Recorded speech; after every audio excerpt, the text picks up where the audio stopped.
Hari ini kita akan belajar kembali kebenaran firman Tuhan. Kita akan lanjutkan pembahasan di kitab Nehemia. Kita memasukin pasal yang ke-8 dan kita akan baca mulai ayat pertama. Bapak Ibu, untuk mengerti pengajaran ini, Bapak Ibu mesti tonton pengajaran di kitab Ezra dan Nehemia. Ada link di deskripsi. Saya berdoa Bapak Ibu semakin dibuat mengerti dan ngerti tujuan Tuhan dalam hidupmu. Karena Tuhan punya maksud dan tujuan dari setiap kehidupan kita ini. Kita kenapa sampai hari ini percaya Tuhan, kenapa sampai hari ini kita jadi orang Kristen, kenapa sampai hari ini Tuhan masih berikan hidup.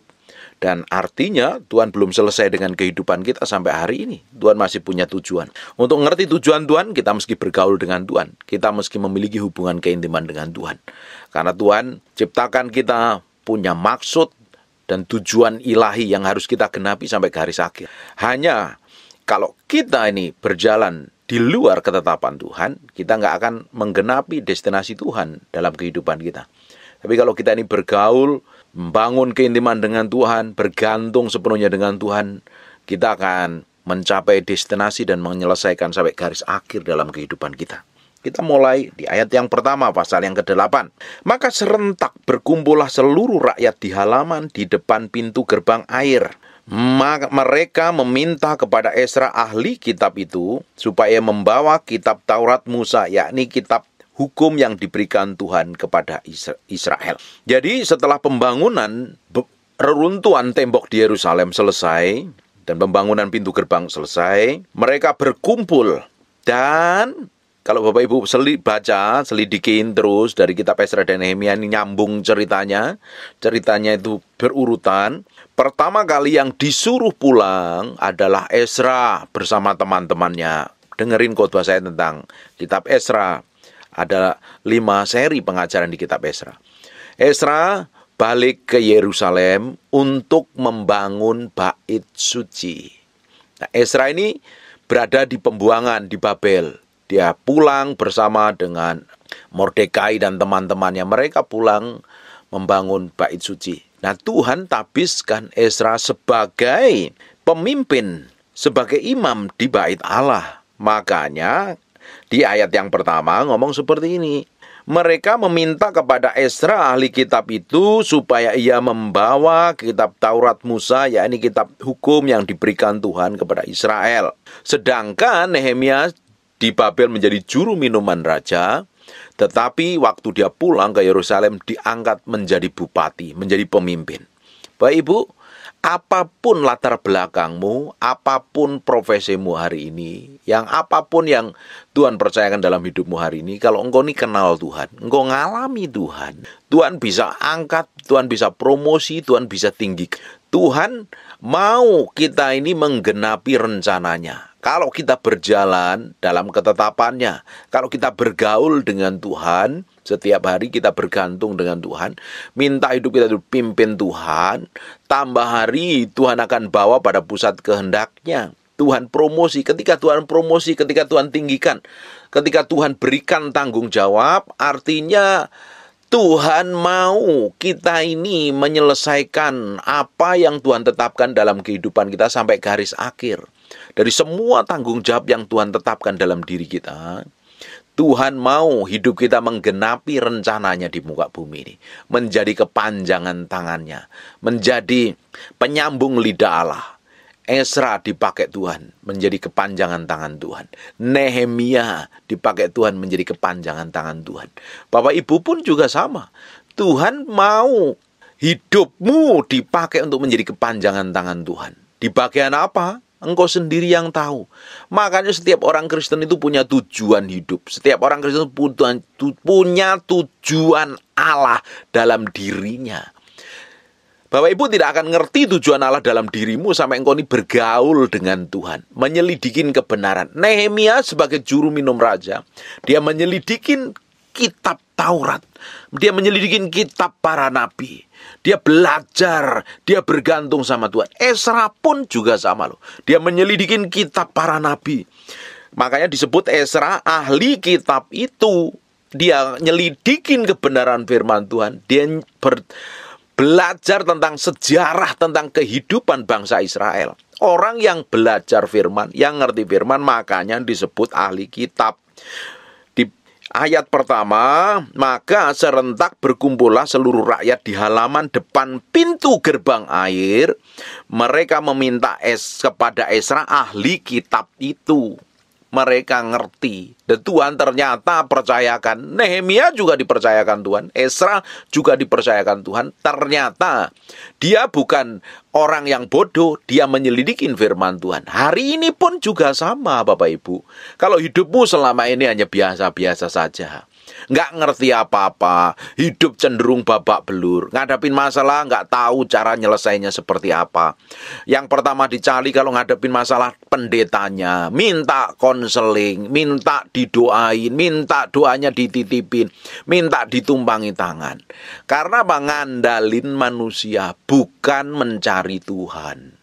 Bapak Ibu memang bisa nyari pendeta, telepon saya, DM saya, chat saya, send messenger sama saya, pasti saya jawab. Tapi harusnya kekristenanmu tambah hari, tambah dewasa, tambah mencari Tuhan, tambah mengenal Tuhan, tambah mengerti kebenaran. Yang pertama dicari adalah Tuhan dulu, bukan pendeta. Sekarang hari ini berapa banyak jemaat ketika bermasalah yang dicari pertama kali pendetanya. Dipikir pendetanya sebagai solusi. Pendeta yang sebagai solusi maker, penyelesai masalah. Bapak Ibu, pendeta itu ketika ngadapin jemaat yang bermasalah, dia tanya Tuhan, solusinya bagaimana Tuhan? Pendeta bukan Tuhan, pendeta masih manusia. Tapi jemaat yang nggak dewasa rohani nganggep pendetanya sebagai Tuhan. Pendeta itu sebagai wakil Tuhan di muka bumi, sebagai pembimbing rohani, tapi dia bukan sebagai penyelesai masalahmu. Engkau sendiri yang harus bertumbuh dewasa di dalam Tuhan. Makanya perlu belajar firman. Dengan Bapak Ibu dengerin pengajaran saya, dengerin khotbah saya, Bapak Ibu belajar firman, itu sudah bagus. Semakin kau ngerti firman, kau dengerin semua pengajaran saya berdoa kalau kau rajin mendengarkan apa yang saya sampaikan, hidupmu berubah, kelakuanmu berubah, sikapmu berubah, dan kau semakin ngerti firman Tuhan. Kau tahu pakai firman yang mana, kau tahu bersikap seperti apa, sehingga semua tindakan, sikap, dan perbuatanmu mencerminkan kemuliaan Tuhan. Harus semakin hari semakin berubah menjadi serupa segambar dengan Tuhan. Waktu engkau kena masalah, engkau ngadepin tantangan, engkau tahu pakai ayat yang mana, pakai pasal yang mana, bagaimana bersikap, bagaimana bertindak.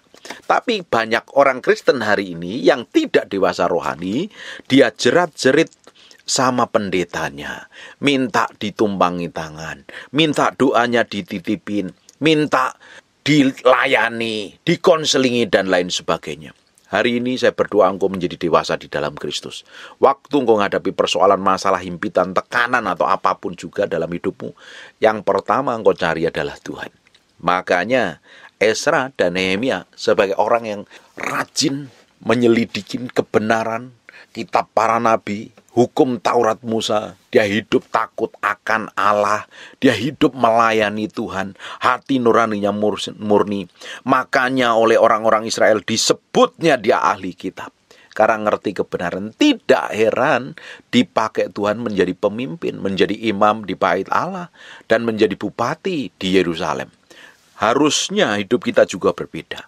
Kalau Tuhan dapatin kita ini memiliki sesuatu yang berbeda, cinta kita berbeda dengan Tuhan, sikap kita, kerinduan kita, haus dan lapar kita kepada Tuhan, Tuhan pasti angkat hidupmu menjadi orang-orang yang di atas rata-rata. Kita akan lanjutkan di ayat yang kedua. Lalu pada hari pertama bulan yang ke-7 itu, Imam Esra, karena dia diangkat menjadi imam di bait Allah, makanya disebut Imam Esra. Ini kan berarti dipromosi Tuhan. Kenapa kok diangkat imam? Karena dia ngerti dan hidupnya takut akan Tuhan. Hidupmu hari ini dipercaya Tuhan apa? Atau belum dipercayakan apa-apa?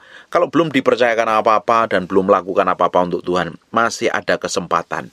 Hari ini cari Tuhan, mulai kejar Tuhan, mulai cintai Tuhan. Lalu pada hari pertama bulan ke-7, Imam Esra membawa kitab Taurat itu ke hadapan jemaah, yakni baik laki-laki maupun perempuan dan setiap orang yang dapat mendengar dan mengerti. Bapak Ibu, kita ini hari ini posisi kita adalah imamat yang rajani. Imamat yang rajani. Kita hari ini posisinya adalah imam dan sekaligus raja. Imam itu menjadi pengantar antara orang berdosa dengan Tuhan. Raja itu memiliki otoritas dan kuasa, memiliki pengaruh yang powerful dan dahsyat. Harusnya hidup kita menjadi orang-orang yang bisa dipercaya Tuhan untuk membimbing orang-orang yang hidup di dalam kegelapan menuju terangnya yang ajaib. Menjadi pengantar antara orang yang berdosa dengan Tuhan, menjadi jembatan, mendoakan mereka, melayani mereka, jadi berkat buat mereka. Tapi kalau hari ini belum sampai ke situ, hidupmu nggak memiliki pengaruh, nggak memiliki otoritas, hidup masih terikat dengan dosa, hidupmu babak belur, keluargamu hancur-hancuran, kelakuanmu buruk, sikapmu buruk, hari ini harus bertobat. Mulutmu kasar, nggak bisa ngontrol emosi, nggak bisa mengendalikan diri, malah jadi orang Kristen kok nggak jauh beda dengan orang dunia. Artinya engkau masih seperti kelakuan orang dunia dan harus bertobat. Sadarin posisimu adalah imamat yang rajani. Di kitab Petrus, surat Petrus jelaskan kita adalah imamat yang rajani. Kita imam sekaligus raja yang memiliki kuasa dan otoritas. Pastikan posisimu hari ini benar di hadapan Tuhan. Kalau engkau hari ini tahu panggilanmu dan posisimu di hadapan Tuhan sebagai imam dan raja, engkau akan menjadi orang yang berhati-hati dalam bertindak, bersikap. Engkau tidak akan sembarangan. Engkau akan jagain mulutmu. Mulutnya imam masa ngomongnya kotor. Mulutnya imam masa kerjaannya ngutuk, memaki-maki. Ya tidak mungkin. Mulutnya imam itu memuji Tuhan, menyembah Tuhan. Kalau engkau tahu posisimu sebagai imamat yang rajani, ya tidak mungkin kerjaannya ngutukin orang, maki-maki orang, ngomong yang jelek. Memperkatakan kitab Taurat Tuhan siang dan malam, itu kerjaannya imam. Raja itu memiliki pengaruh dan otoritas. Benar enggak selama ini hidupmu punya pengaruh? Benar enggak hidupmu itu mempengaruhi orang di sekitarmu semakin hari semakin cinta Tuhan?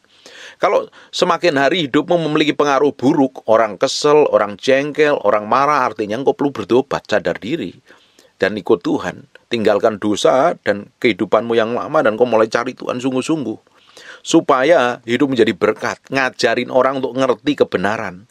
Ngomong firman supaya orang dengar perkataanmu dulu. Ngomongin kebenaran. Bukan ngomongin makian, cacian, gerutuan, omelan. Tetapi engkau menjadi orang-orang yang memberitakan kebenaran firman Tuhan, membuat orang mengerti kebenaran sehingga mereka bisa hidup di dalam kebenaran. Bukan malah menjadi batu sandungan. Kalau hidupmu hari ini sampai hari ini ya menjadi batu sandungan, artinya posisimu belum benar di hadapan Tuhan, mulai sadar diri. Kalau hidup kita jadi batu sandungan buat orang lain itu sok ngelihat kelakuan perbuatan kita tidak mencerminkan kemuliaan Tuhan, kita belum bertobat loh. Orang lain malah jauh dari Tuhan, itu artinya kita perlu berubah dan sadar diri.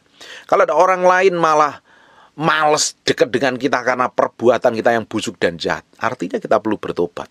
Justru harusnya kalau orang dekat dengan kita, karena kita ngalami Tuhan, kita memiliki hubungan dekat dengan Tuhan, kita ngerti kebenaran, orang dekat-dekat kita merasakan hadirat Tuhan harusnya. Saya berdoa mulai hari ini banyak orang mulai diubahkan Tuhan. Perhatikan, kita lanjutkan di ayat yang ketiga. Ia membaca beberapa bagian daripada kitab itu di halaman depan pintu gerbang air. Dari pagi sampai tengah hari di hadapan laki-laki dan perempuan dan semua orang yang dapat mengerti, dan dengan penuh perhatian seluruh umat mendengarkan pembacaan kitab Taurat itu loh. Ini imam yang luar biasa melayaninya. Melayaninya dari pagi sampai tengah hari. Baca kitab, ngajarin orang kebenaran. Dan orang yang diajari pun dengarkan, penuh perhatian. Bapak Ibu, katanya cinta Tuhan. Dengerin khotbah aja sambil lalu. Ibadah sambil main handphone.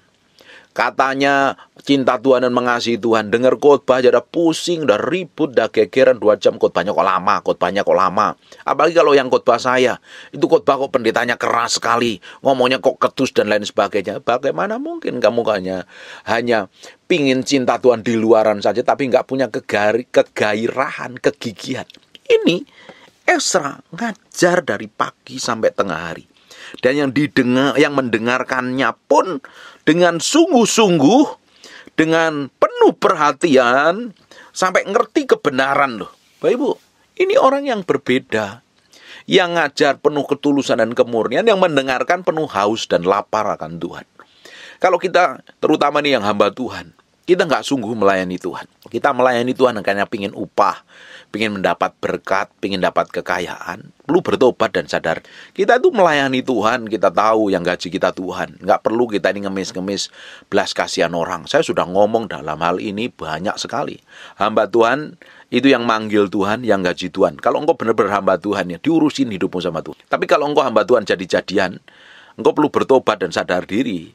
Dan balik sama Tuhan harusnya. Kalau engkau real hamba Tuhan, Tuhan yang cukupin hidupmu, Tuhan yang promosi hidupmu, Tuhan yang urapi hidupmu, Tuhan yang berikan pengaruh dan otoritas di hidupmu. Tuhan akan take care semuanya dalam hidupmu. Kalau engkau benar real hamba Tuhan. Hamba Tuhan itu harus memiliki kemurnian hati, kegigihan, keteguhan, kemurnian, ketulusan dalam hatinya untuk melayani Tuhan. Melayani pekerjaan Tuhan dan melayani Tuhan dahulu tentunya. Kita hamba Tuhan harus melayani Tuhan di kamar doa kita, bangun keintiman dengan Tuhan. Baru Tuhan percayakan pelayanan pekerjaan Tuhan. Karena melayani Tuhan dan melayani pekerjaan Tuhan itu dua hal yang berbeda. Untuk dapat kita melayani pekerjaan Tuhan, dimulai kita harus melayani Tuhan sendiri di kamar doa kita. Karena pelayanan itu bukan diciptakan, pelayanan itu dilahirkan karena hubungan intim kita dengan Roh Kudus setiap hari. Baru punya dilahirkan namanya pelayanan. Pelayanan bukan diciptakan. Kalau pelayanan diciptakan cenderung dagingan. Isinya ego, hawa nafsu, keserakahan, dan ketamakan. Seorang hamba Tuhan harus melayani Tuhan dahulu di kamar doanya. Bergaul intim dengan Roh Kudus. Bergaul dengan firman. Baru dengan waktu tertentu membangun keintiman dengan Tuhan. Muncul namanya pelayanan. Namanya saja mengandung. Pelayanan itu perlu dikandung dimulai dengan hubungan intim, perlu waktu yang lama, perlu proses permukaan, perlu kematian daging, baru Tuhan percayakan. Jangan pernah engkau mempromosikan diri, jangan engkau pernah menciptakan pelayananmu sendiri. Kalau engkau menciptakan pelayananmu sendiri, ujungnya kedagingan. Dapat dipastikan pelayananmu hanya kedagingan, hanya muasin ego dan hawa nafsumu. Hamba Tuhan tidak boleh karbitan, hamba Tuhan itu diproses. Tidak ujuk-ujuk langsung jadi hamba Tuhan, by proses. Permukaan lewat proses permukaan, lewat proses kematian daging, lewat proses yang di dalam ini loh, harus dimatikan dahulu. Sehingga waktu memberitakan firman, tidak ada orang yang menolaknya, tidak ada orang tidak menjadi batu sandungan lagi. Tidak juga dikarbit baru beberapa hari jadi hamba Tuhan, udah merasa sok-sokan. Tidak seperti itu, melayani Tuhan, itu butuh waktu. Melayani Tuhan dahulu, baru melayani pekerjaan Tuhan. Dan jadi umat pun, jadi jemaat pun juga harus memiliki kerinduan, kehausan, dan kelaparan dengan Tuhan. Kalau engkau nggak memiliki kerinduan dan kehausan, benar-benar pingin belajar firman, mendengarkan sungguh-sungguh, dengerin pengajaran, dengerin khotbah, belajar firman, bergaul intim dengan Tuhan, hidupmu akan biasa-biasa saja. Ya, nggak jauh beda dengan orang Kristen rata-rata. Harusnya hidup kita kan berbeda di atas rata-rata. Hanya orang yang melakukan di atas rata-rata, orang itu dipakai Tuhan loh. Orang itu dipromosi Tuhan. Dan orang itu didapatin berkenan di hadapan Tuhan. Coba Bapak Ibu selidikin dari kitab Kejadian sampai Wahyu. Ada orang-orang yang muncul di dalam permukaan. Di dalam Alkitab ini tulis sampai terkenal sampai namanya sampai hari ini. Mereka adalah orang-orang yang mempunyai integritas. Mempunyai kerinduan. Mereka mempunyai kehausan, kelaparan. Mereka membangun keintiman dengan Tuhan lebih di atas rata-rata. Saya berdoa, mulai ada orang yang haus dan lapar akan Tuhan. Kekristenan bukan hanya sekedar berbicara minggu ke gereja 2 jam. Di gereja terus pulang mikirin makanan di mana, restoran di mana yang paling enak. Tidak seperti itu. Ibadah hari Minggu itu sebagai celebration, perayaan kita. Karena sepanjang dari Senin sampai Sabtu kita ngalami peperangan dan kita ngalami kemenangan. Makanya kita bawa korban pujian, bawa korban syukur, bawa persembahan ke rumah Tuhan. Kita rayakan namanya ibadah raya. Ibadah yang sejatinya adalah 24 jam sehari kita di rumah loh. Praktek hidup di kantor, di rumah, di mobil, di jalanan. Itu baru kita rayakan di hari Minggu. Itu baru namanya kekristenan yang sejati, menghidupin kebenaran firman, praktek firman. Kita lanjutkan di ayat yang keempat. Ezra, ahli kitab itu, berdiri di atas mimbar kayu yang dibuat untuk peristiwa itu. Perhatikan, mimbar kayu yang dibuat untuk peristiwa itu. Di sisinya sebelah kanan berdiri Matika, Semaya, Ania, Uria, Hilkia, Maesya. Sedang di sebelah kiri berdiri Pedaya, Misael, Malkia, Hasum, Hasbadana, Zakaria, dan Mesulam. Perhatikan Bapak Ibu. Ini kejadian ini ditulis ketika Ezra berdiri di depan para laki-laki dan perempuan untuk memberitakan firman Tuhan. Makanya ia membacakan beberapa bagian daripada kitab itu di halaman pintu gerbang air dari pagi sampai tengah hari. Di hadapan laki-laki dan perempuan dan semua orang yang dapat mengerti dengan penuh perhatian, seluruh umat mendengarkan pembacaan kitab Taurat itu. Ezra ahli kitab itu berdiri di atas mimbar kayu dibuat untuk peristiwa itu. Benar-benar ini ditulis sebagai sejarah bahwa orang-orang Yerusalem memiliki kerinduan, kehausan, dan kelaparan akan Tuhan. Pingin ngerti kebenaran. Bapak Ibu, kalau kita ini hidup benar di hadapan Tuhan, Tuhan tuh pasti kirim orang-orang secara ilahi di samping kita untuk menopang kita, mendoakan kita, membantu kita, bekerja bersama-sama. Tuhan selalu kirim orang-orang secara ilahi untuk membangun iman kita. Bapak Ibu, mungkin dikirim Tuhan, saya sebagai pendeta yang ngobain, negur, nemplak, memuridkan, dan lain sebagainya. Bapak Ibu, kalau selama Bapak Ibu memiliki kerinduan, kehausan, kelaparan akan Tuhan, mencari Tuhan dengan sungguh-sungguh, Tuhan akan kirim orang-orang secara ilahi untuk menopang, membangun imanmu semakin hari semakin kuat di dalam Tuhan. Berjalan untuk menyelesaikan pekerjaan Tuhan sampai garis akhir. Belajar dengan mereka, bangun komunikasi. Kekristenan itu tidak hidup sendiri-sendiri. Kita itu selalu butuh orang lain. Bahkan Tuhan kirim berkat pun selalu memakai orang-orang di sekitaran hidup kita yang bersinggungan dengan hidup kita. Tuhan nggak kirim berkat itu sekarung dari surga langsung dikirim turun emas sekilo di kamar kita atau uang sekarung di kamar kita. Tidak seperti itu cara Tuhan bekerja. Tuhan selalu pakai orang-orang di sekitar hidupmu.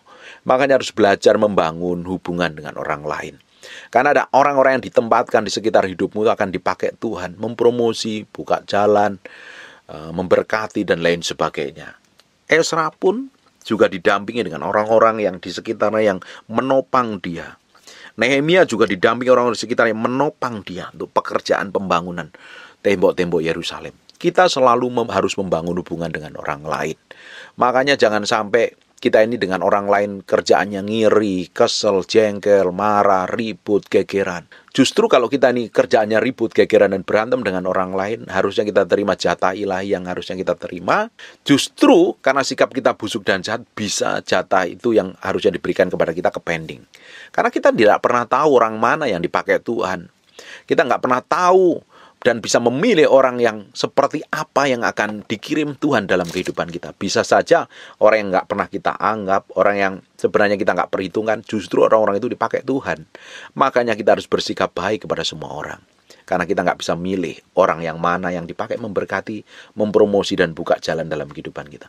Bagian kita ngapain? Bangun hubungan baik dengan semua orang. Jangan suka berantem, gegeran, ribut, saling adu, saling kritik, saling adu argumentasi. Buat apa? Nggak perlulah.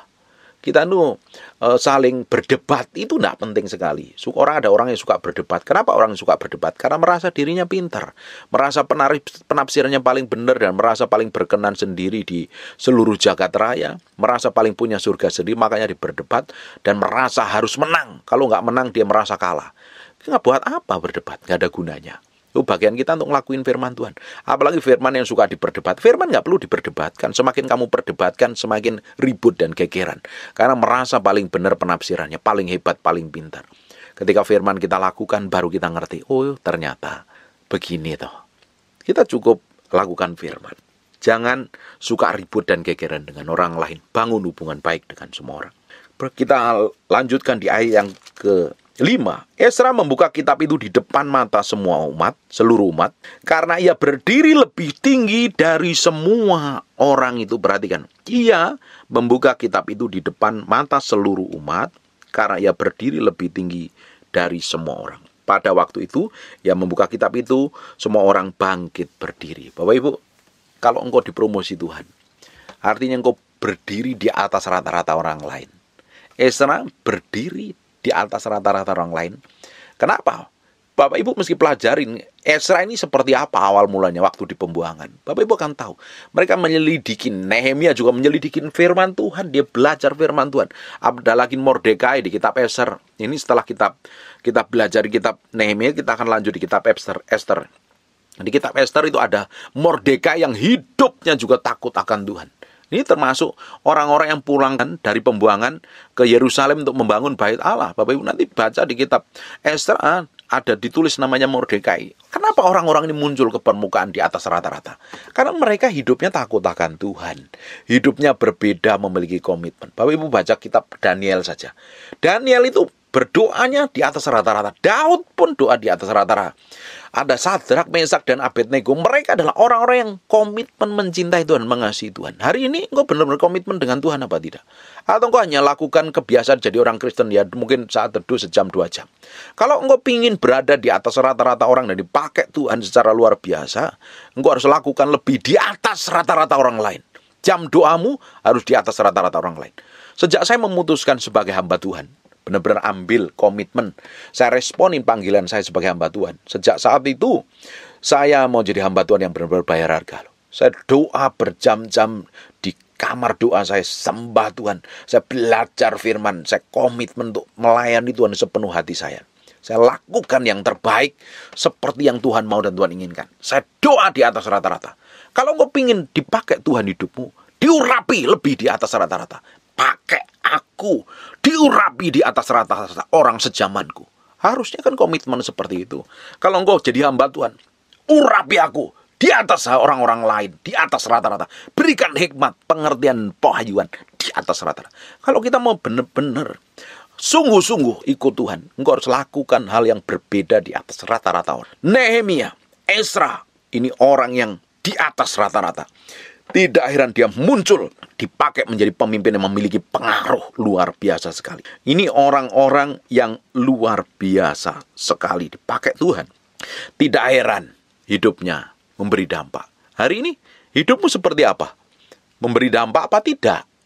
Atau biasa-biasa saja? Kalau engkau hanya biasa-biasa saja, jadi pegawai hanya pegawai biasa. Jadi hamba Tuhan biasa. Jadi suami biasa, istri biasa, jadi jemaat biasa. Average rata-rata, nggak ada nilai lebihnya. Mulai hari ini lakukan lebih di atas rata-rata. Hidup dalam kesucian, bangun keintiman, hidup takut akan Tuhan. Beri waktumu lebih banyak untuk Tuhan dan dedikasikan hidupmu dan secara radikal hidup dalam kesucian dan kekudusan, hidup takut akan Tuhan. Baru suatu hari Tuhan akan promosikan. Suatu hari Tuhan akan munculkan. Tujuannya untuk kemuliaan nama Tuhan, bukan gagah-gagahan.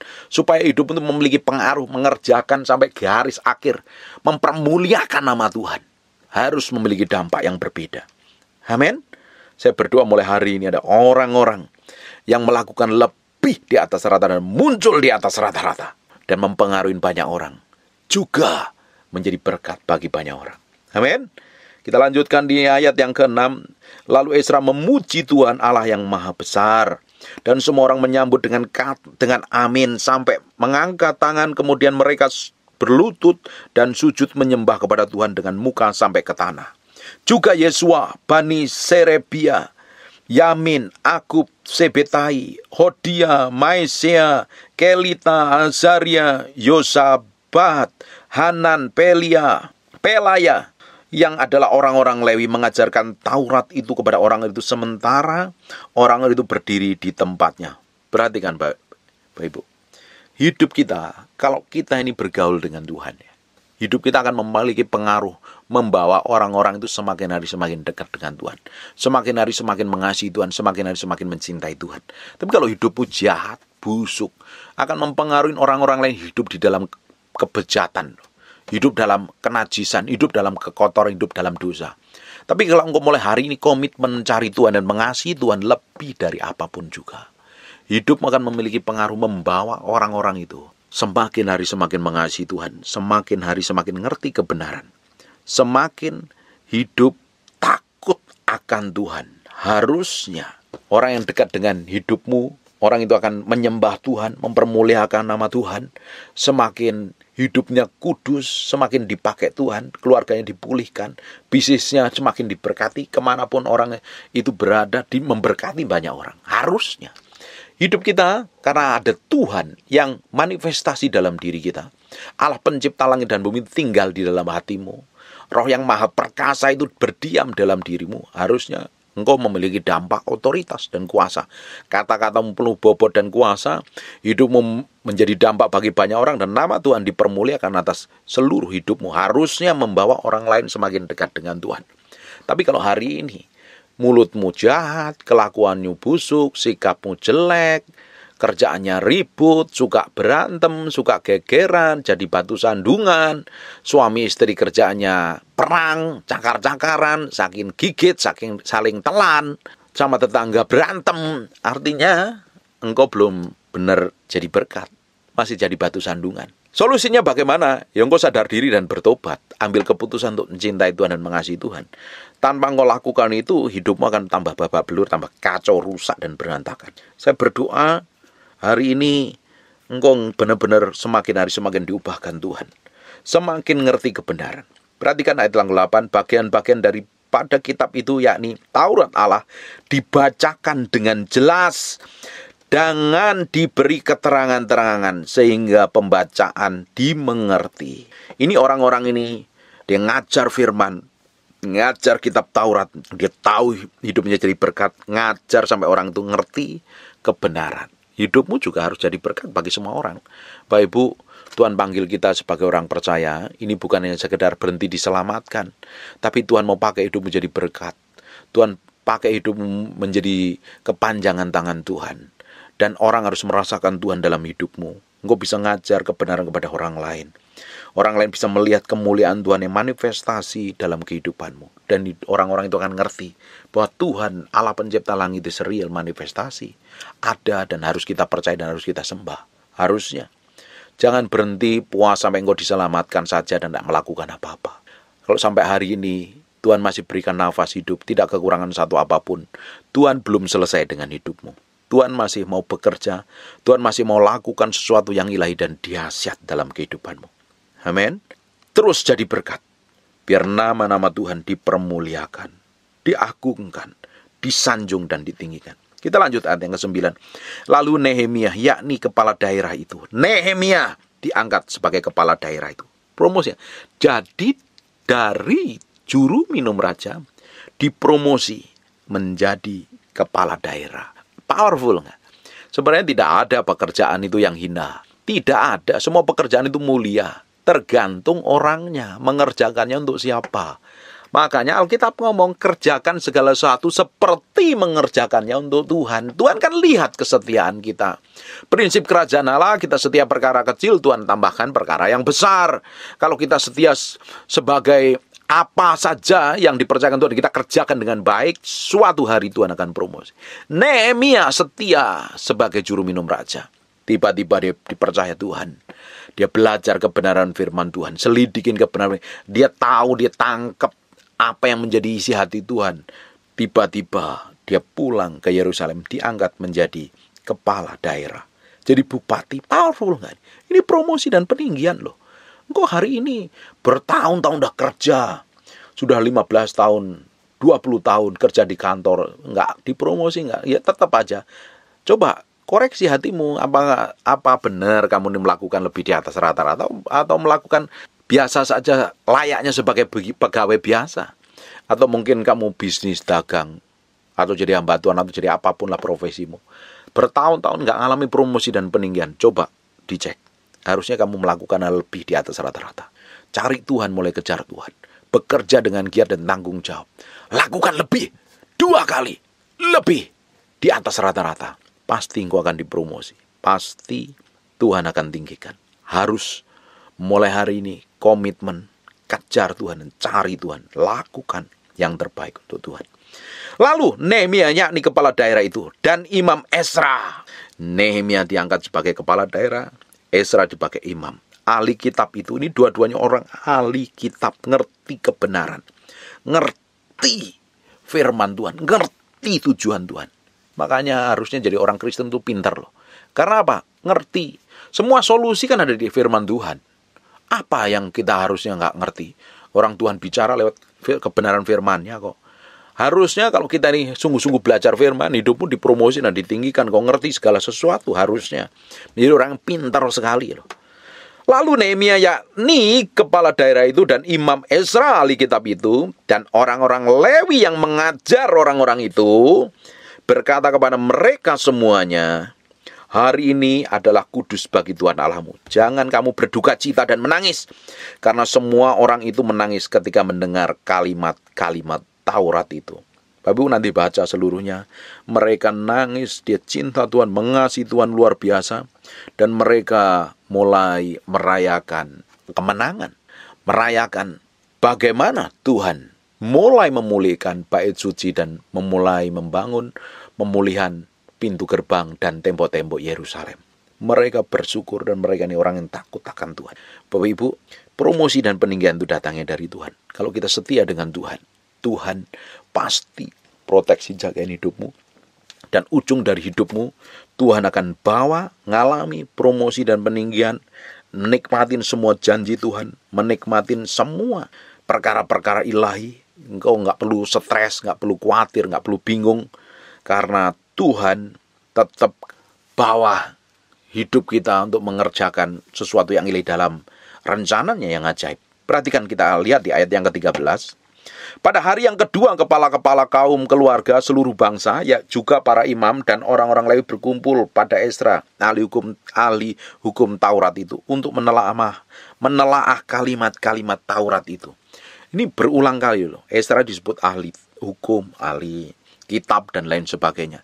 Karena mereka benar-benar kenal. Kenapa kok disebut ahli kitab? Kenapa kok disebut ahli hukum Taurat? Karena mereka ngerti kebenaran loh. Makanya orang sebut, hari ini orang sebut kamu apa? Ahli apa? Orang yang takut akan Tuhan, orang yang cinta Tuhan, orang hamba Tuhan, pengusaha sukses. Kenapa kok bisa disebut pengusaha sukses? Karena memang real sukses. Jadi ibu yang baik, orang yang baik, karena benar-benar real orang yang baik. Disebut berkali-kali menunjukkan bahwa benar-benar terbukti apa yang dikerjakan dan dia lakukan. Hari ini orang sebut kamu apa? Menyebalkan? Atau orang yang takut akan Tuhan? Atau orang yang mengasihi Tuhan? Atau orang yang luar biasa baik? Dari semua yang kita perbuat, semua yang kita lakukan, kita akan mendapat gelar. Karena orang melihat real manifestasi perbuatan hidup kita, benar-benar melakukan seperti apa yang dikatakan orang lain. Kalau orang yang mengatakan, wih orang baik, ternyata memang benar orang baik. Oh dia memang hamba Tuhan yang luar biasa, memang diurapin Tuhan. Ya benar real diurapin Tuhan.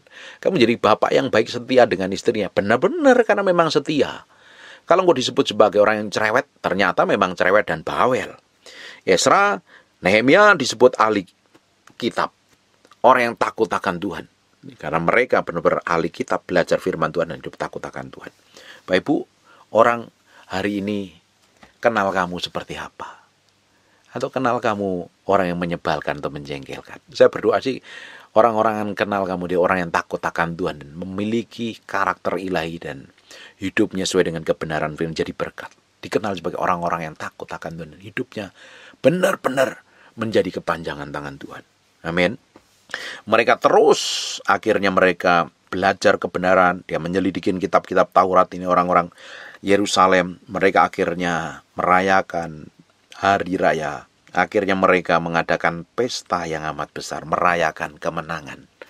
Bagaimana Tuhan menyertai orang-orang Israel ini pulang ke Yerusalem, memulihkan, membangun bait suci dan mulai memulihkan pintu gerbang, membangun tembok-tembok, dan mereka merayakan kemenangan.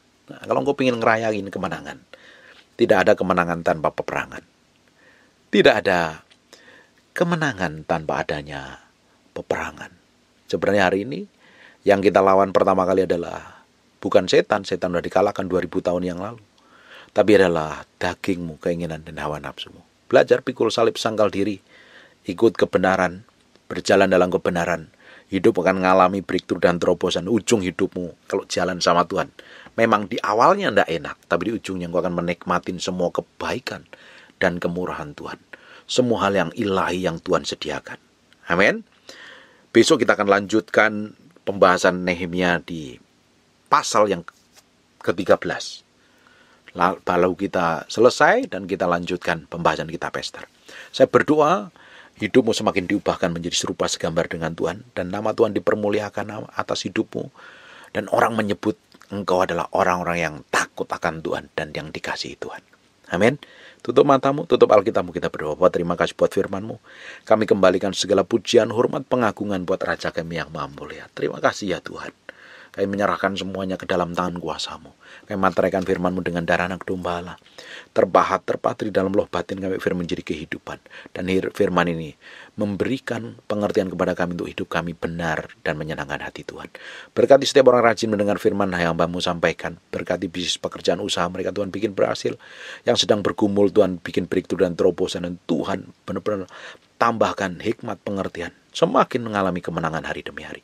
Hamba berdoa untuk orang yang sakit dan mengalami kelemahan tubuh oleh bilur Yesus, oleh darah Yesus, jadilah engkau tahir, jadilah engkau sehat, jadilah engkau sembuh. Hamba berdoa jadi seperti yang kami doakan dan katakan. Terima kasih Tuhan. Bagimu pujian, hormat, pengagungan buat Raja kami yang mulia. Dalam nama Yesus kami berdoa dan mengucap syukur. Haleluya. Amin. And God bless you. My hand in surrender to your name, Most High. I'm yielding to your Spirit, walking in your love. Jesus, I adore. Jesus, I adore. Jesus, I adore your holy name. Dipenuhi kemuliaan, dipenuhi kemuliaan. Sembah dengan nyanyian ini. Dipenuhi pujian, kami berikan yang kalem saja. Korban pujian, angkat tanganmu sembah Dia. Kau saja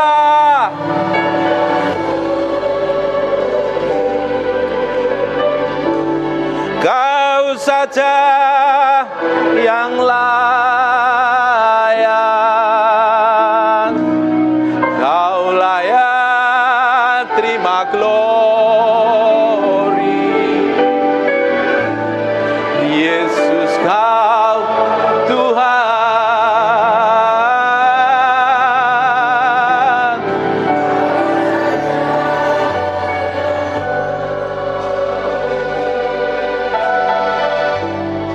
Kau saja yang layak,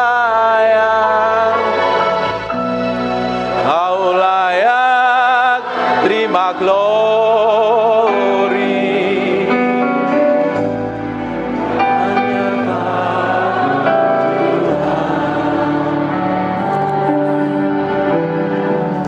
dipenuhi.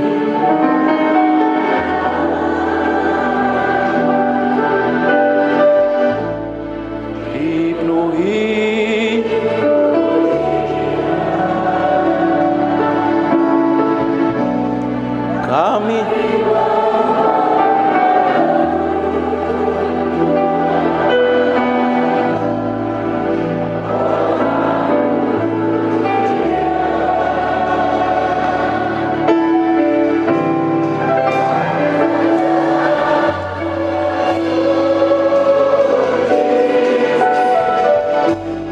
Kau saja yang layak,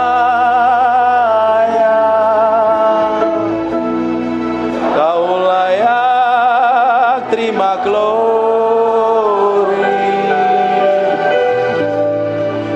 Yesus, Kau Tuhan. Kau saja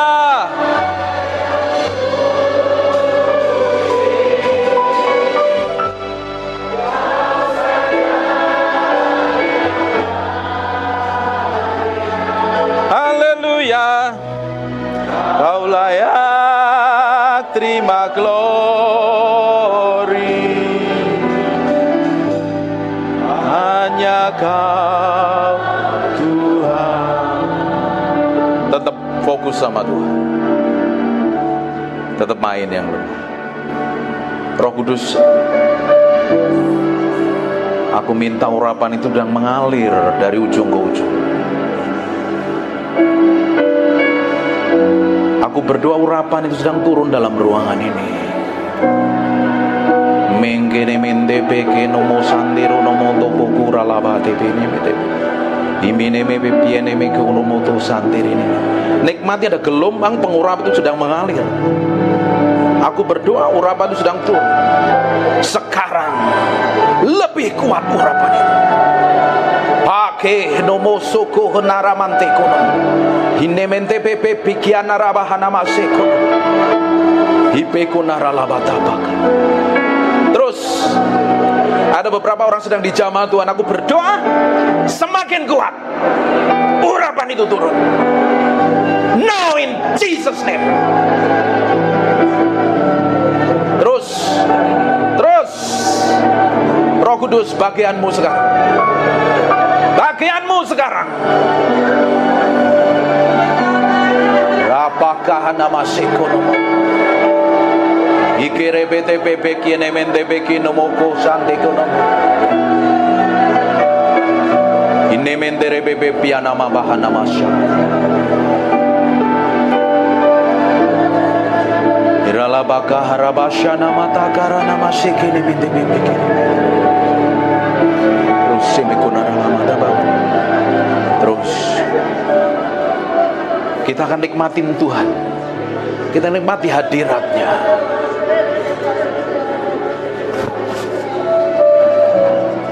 Terus Tuhan, pagi hari ini hadir dalam ruangan ini Tuhan. Lawat orang-orang yang haus dan lapar. Lawat orang yang haus dan lapar ini. Sementara aku berdoa, urapan itu bergerak dari ujung ke ujung. Sekarang terima pengurapan itu seperti gelombang mengalir. In Jesus name. In Jesus name. In Jesus name. Mekono mondo ko sandere mete pepi ana makare pekono mo. Ine mendere bete pepe kiene mekiana rabata pasyana mata baka. Ipe konondoro mondo po sandere mete pepe piene mekia mara. Ini mi piere bebe shendo kono moto kara labata baka.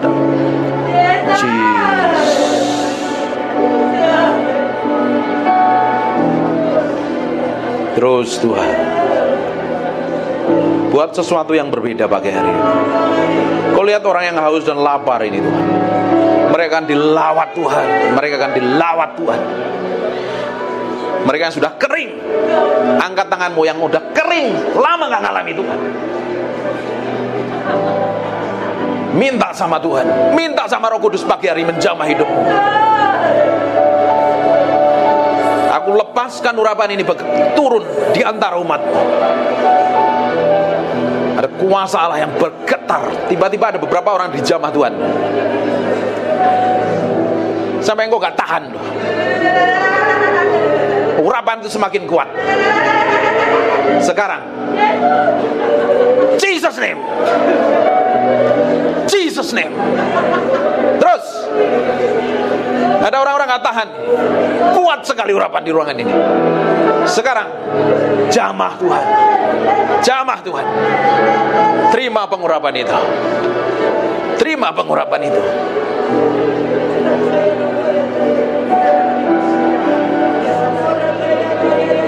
Terus yang sudah bisa nyembah, pakai sembah Tuhan. Izinkan Tuhan hadir menjamah hidupmu pagi hari ini. Buat hatimu haus dan lapar ingin kenal Tuhan lebih dari apapun juga. Engkau menguasai, bukan aku bukan siapa-siapa. Ini bagianmu menjamah umatmu. Lawat mereka dengan hadiratmu. Terus semakin kuat.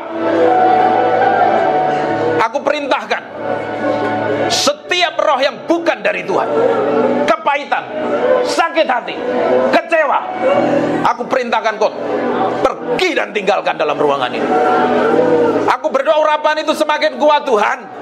Hadirat-Mu turun dalam ruangan ini. In Jesus' name. Jesus, we thank you, we praise you, we adore you. We thank you, we praise you, we adore you.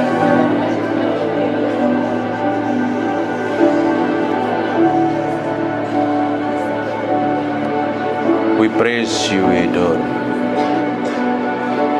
We thank you, we thank you.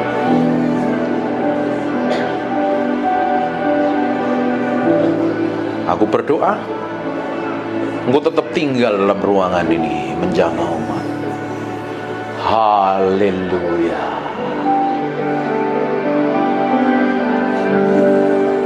Haleluya.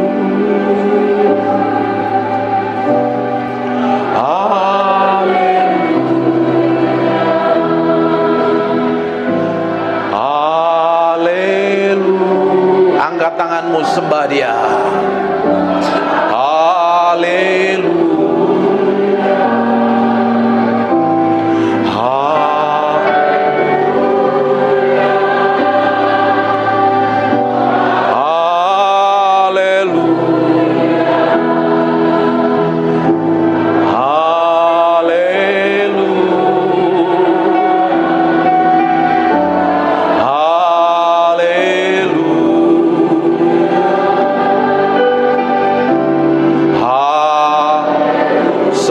Lagu ini dinyanyikan, sementara umatmu menyembah, Engkau ditinggikan, Engkau dimuliakan dalam ruangan ini. Engkau saja yang layak disembah dan ditinggikan. Biar urapanmu mengalir dalam ruangan ini. Aku berdoa pengurapan Ibu sedang turun dalam ruangan ini.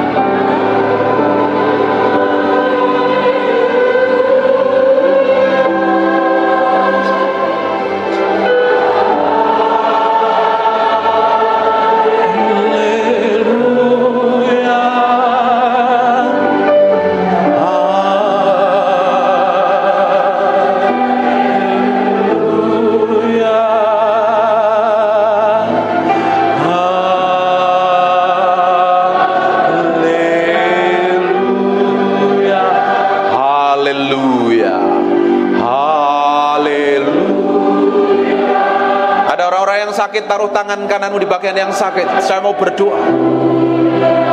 Aku berdoa, biar urapan kesembuhan itu turun dalam ruangan ini. Dan aku perintahkan semua sakit, penyakit, dan kelemahan tubuh pergi, tinggalkan tubuh orang-orang yang sedang menyembah. Dalam nama Yesus, dalam nama Yesus.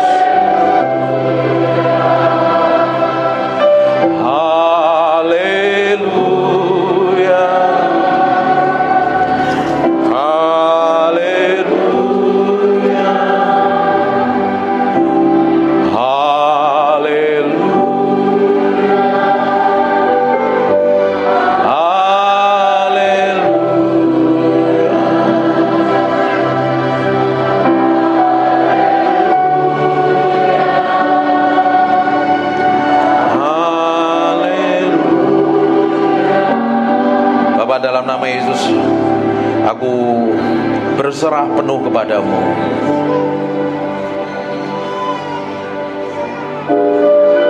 Tolong anak kecil bisa di ruangan lain. Hormatin Tuhan.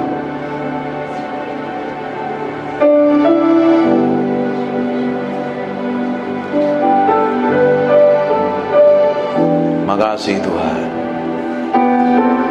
Terima kasih Tuhan. Kalau anaknya diam gak apa-apa. Kalau anaknya berisik, suruh pindah ke ruang lain. Terima kasih. Terima kasih buat hadirat-Mu. Terima kasih buat jamahan-Mu. Kami mau duduk diam, tetap menyembah Tuhan dan menikmati hadirat Tuhan. Dalam nama Yesus, haleluya, amin. Amin, amin. Buka matanya, silakan duduk. Yoro laini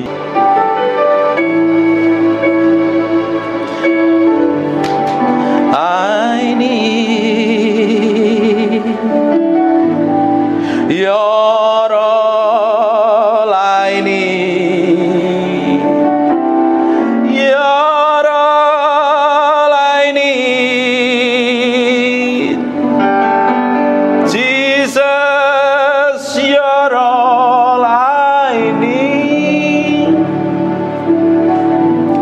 Saya pengen nyembah.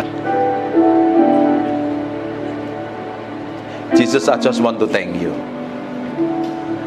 Jesus, I just want to thank you. Jesus, I just want to thank you. Saya nyanyi lagu ini loh, ngerasain hadirat Tuhan loh. Jesus, I just want to thank you. Thank you for being so good. Enak tau nyembah Tuhan itu ya. Loh kok bengong semua? Kalau kita ketemu Tuhan, loh kamu jadi bengong loh. Makanya orang Kristen harus ngalami Tuhan dan ketemu Tuhan setiap hari. Kalau kau ke gereja nggak pernah ketemu Tuhan, please anak kecilnya bisa ditolong. Ada ruangan lain, ruangan baby, biar yang lain nggak ganggu.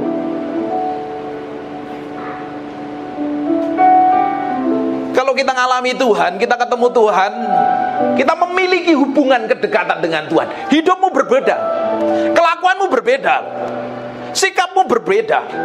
Tapi banyak orang Kristen datang ke gereja rajin ibadah, kelakuannya nggak berubah dari tahun ke tahun, tetap sama, menjadi manusia yang lama. Harusnya setiap hari kita berjalan bersama Tuhan, bergaul dengan Tuhan. Karakter, sikap, kelakuan, tindakanmu berubah menjadi sama seperti Tuhan. Harusnya. Tapi tidak semua orang nyampe ke sana. Dia lebih seneng ngikutin dagingnya, ngikutin hawa nafsunya, ngikutin egonya, tidak mau tunduk dan submit kepada Tuhan. Terus berharap dipakai Tuhan, berharap hidupnya ngalami kemuliaan Tuhan, sampai matamu biru dan rambutmu merah, tidak akan pernah berubah.